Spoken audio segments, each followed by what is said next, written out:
actually executing an email marketing strategy is a lot more difficult than creating the plan. So I'm going to go behind the scenes and show you exactly how we go through our implementation process here at Formula Done.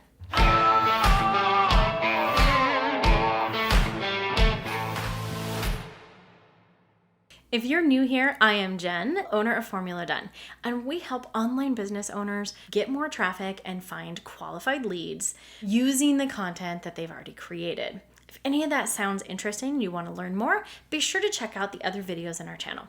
All right, so let's dive in and get talking about email marketing strategies, our example.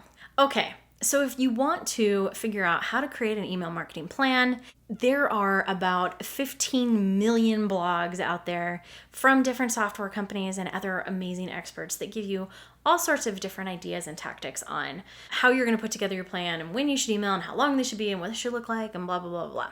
So feel free to go check any of those out. What we're talking about here today is where the rubber actually meets the road, and we're getting into the implementation. How do we actually get what's in here out and into our emails in a way that's going to engage our customers and ultimately convert? That's what we're here for, right?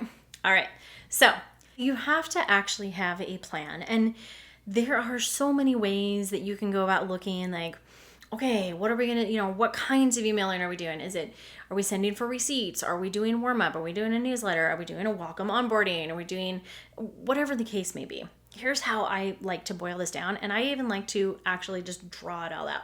Like for every single actionable item that we have online, whether it's an opt-in or whether it's a sales page or whether it's some other trade of value that we're getting, I want to make sure that when our prospects act, that we act in return and we are sharing information back. So the basic strategy that we follow is there's always an initial, what we call a bridge email. So we look at whenever somebody takes that action, I want to respond, thank them for that action, give them the next steps. And if it's the very first contact that we're having with that person, one of the biggest things that we want to do is make sure that they open the email. And if we can get them to engage right away, then we are going to increase our email deliverability rates across the board. Because let me tell you what, industry average is an open rate of about 20%. 20%. And I don't know about you, but I personally, between my personal and our business emails, we probably receive something like 600 emails a day. Oh, that's too much, man. So the chances of your email standing out, like I want to know that we're having the best opportunity to be able to stand out in somebody's inbox if we're anything like 1 in 600 for what we're sending, especially with a 20% open rate, right? All right, so I said I was going to share some statistics with you. Here we go. This is from Statista in 2021. More than 306 billion emails are sent and received each day. That is a lot. And that is why there's a 20% open rate. And across all industries, the average email open rate is 19.8%. The click-through rate is 11.3% and the bounce rate is 9.4%. This was from Constant Contact in 2021. They aren't even talking about the deliverability rates. The chances of our email actually landing in somebody's inbox, those chances are rapidly declining because so many more people are using email marketing. And even when you do get in the inbox, you're still hoping that you're going to beat that 20%, or what did I say? 19.8%. Okay, I was 0.2 off. But that is a big deal. And one of the best ways that you can get people to open your emails is by letting them know what to expect and responding to their needs immediately. And one of the best ways that we can improve email deliverability is by getting them to respond on the very, very first email. If they open that email and they respond, that improves our chances dramatically. So that's something that we totally want to take advantage of. So for us, our strategy is every time we have that actionable item where somebody is opting in, paying, whatever, we are making sure that we're following up right away. And we call that sort of a bridge email. The reason it's a bridge email is because we're responding and saying, hey, thanks for taking action. And then we're saying, here's what you can expect from us. And here's your next steps. So they know exactly where they sit, what to expect.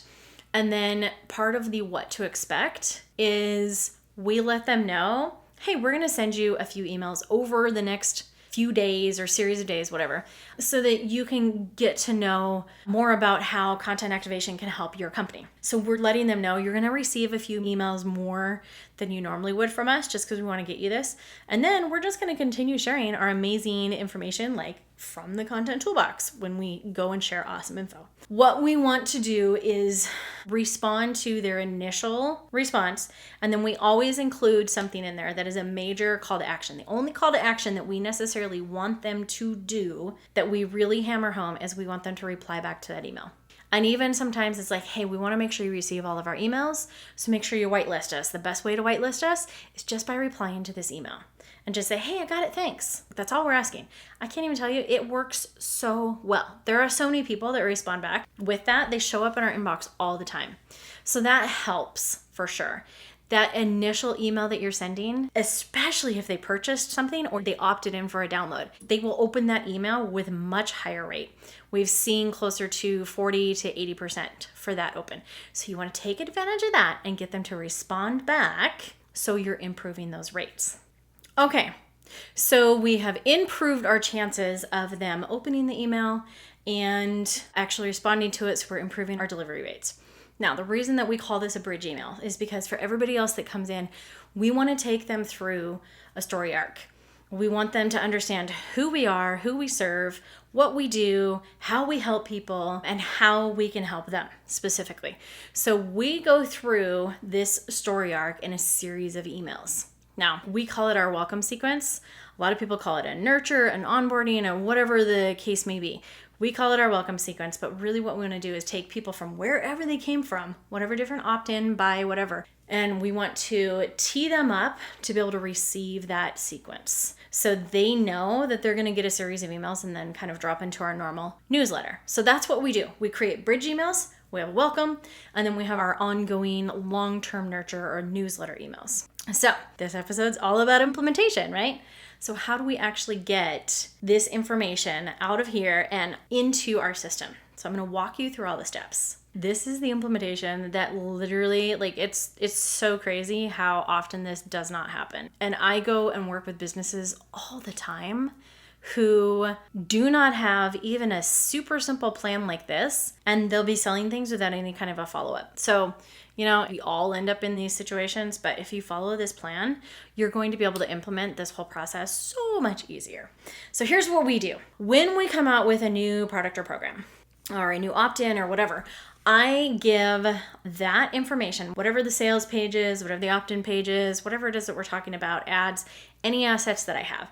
I gather that up, and then I just sit down on a Loom and I literally walk through it. I'm like, all right, I want to highlight this point, this point, this point. And I want to make sure that they know their next step is to go join our Facebook group, which you totally can, by the way. Go join the Content Activators Facebook group on Facebook. Duh.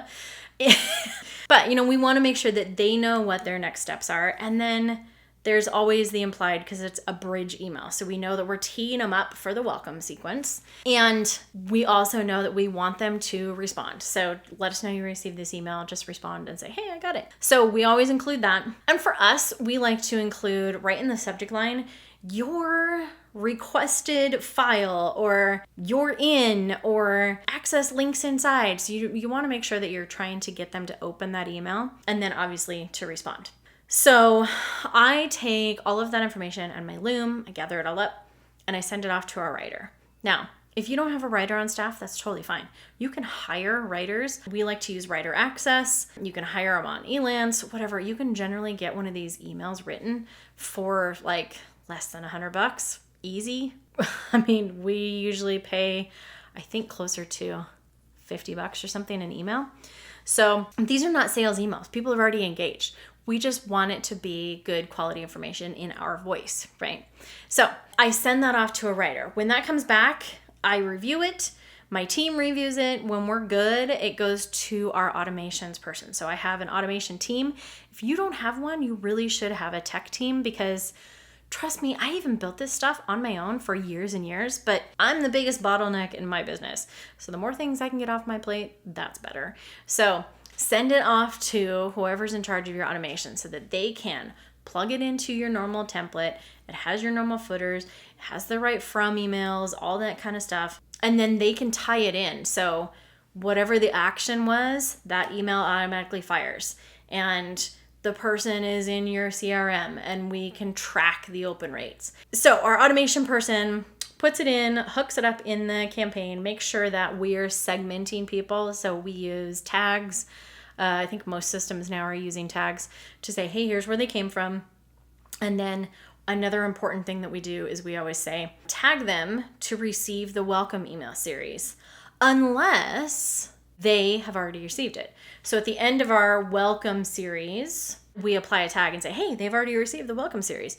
So if they come back and they buy into the program or they opt right in, they aren't going to receive that same welcome series twice. They're only ever going to receive it once for the life of that email. Now, if they opt in with a different email, the automation's going to take over. It's going to happen. But it's nice when you think about the customer journey and like, oh, they've already received this. Let's take care of it. Make sure that they don't end up receiving 5 versions of the exact same email series, because that just looks really impersonal and people feel like you don't care about them.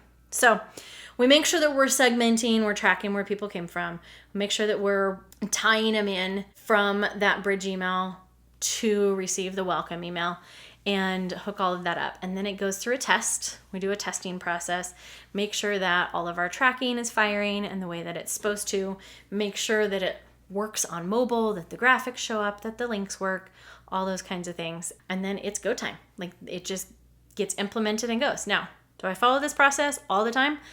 No. If we end up doing something that I feel like we're in a rush for, we don't do it. And guess what? Stuff breaks and it's really, really terrible. So the best process is now I've actually given my team, here's our process. And I just do my thing and hand it off and let the rest of it be done, because if I try to do it myself, it gets screwed up. So that's how we actually get implemented from writing to automation.